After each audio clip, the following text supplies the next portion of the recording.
Guys, today on Talk Golfing to Me, we're catching up with a very special guest, Mr. Matt Cardis. Matty, thanks for joining us on Talk Golfing to Me. Thanks for having me, man. I appreciate it. Mate, you have been everywhere. Tell the guys at home, what have you been up to lately? In the past 70 days, I took the U.S. Open trophy for 24 days across the country. I quarantined at Rams Hill Golf Club in Southern California for 36 days. I've been here at Reflection Bay here in Las Vegas for 10 days now. What? That's my past 70 days. What a life. Matty, the US Open trophy, Yep. only past winners have usually taken that around the country. Correct. And you had the privilege of doing so. How'd that happen? Gary Woodland wasn't able to take the U.S. Open trophy on the typical trophy tour. Yeah. So the USGA started looking for other, ideas, and here I had the trophy for 24 days across the country. Wow. So, Matty, where can I put my name up for next year's tour? How can I take the trophy around? It's not happening? My hope is that, I get to take the trophy again. And who knows? Maybe I'll be taking Bryson with me as well. Hey, well, if you need +1, I'm your man. Matty, you went to some amazing places, amazing golf courses. What were some of the highlights from the trip? Man, it was a tough one. I mean, we did 8 locations in 24 days: Wingfoot, Pinehurst, Oakmont, Erin Hills, Cherry Hills, the Olympic Club, Pebble Beach, and Torrey Pines.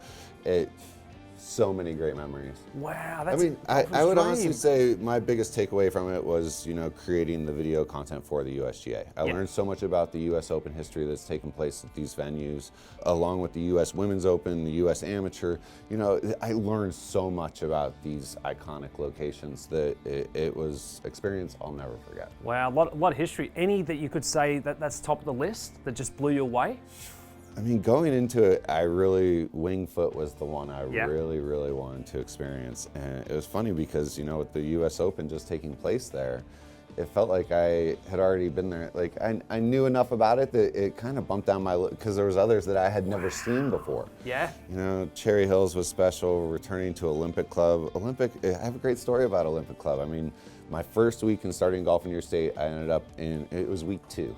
I ended up in downtown San Francisco. Okay. I was staying at a friend's house. Her neighbor walked out of his apartment with his golf bag over his shoulder, started a conversation. Turns out he was going to Olympic to play the lake course.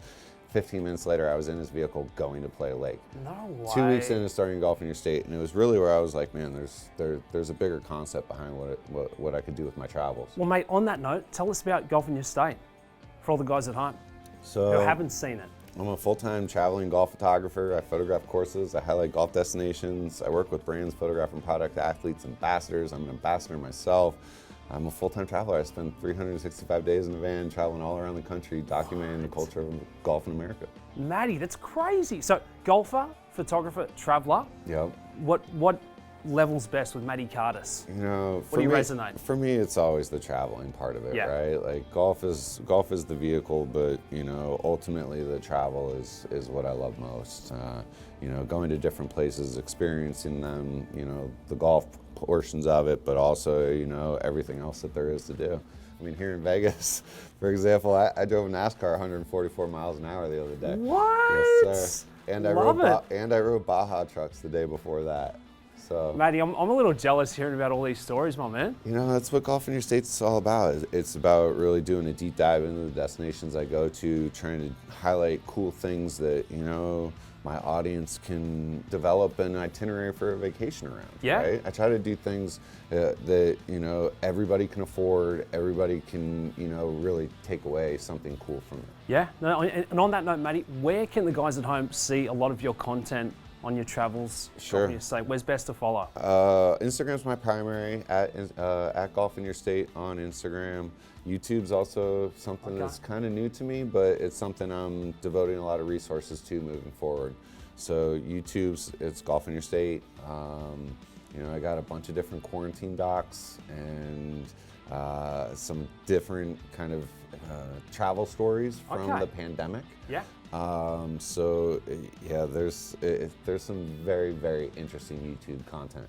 Guys, check out Matty Cardis. We'll drop a link here. Matty, it's been a big year, crazy year for everyone, golfers and non-golfers. Yeah. You're a big advocate for change, pushing, for bringing some more to golf than what we've traditionally seen in the past. Yeah. Anything you can touch on with that?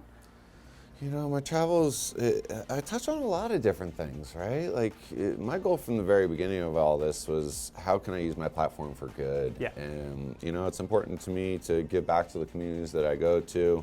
You know, so far in here in Vegas, this trip, I've done a cleanup here on Lake Las Vegas. I picked up trash around the lake.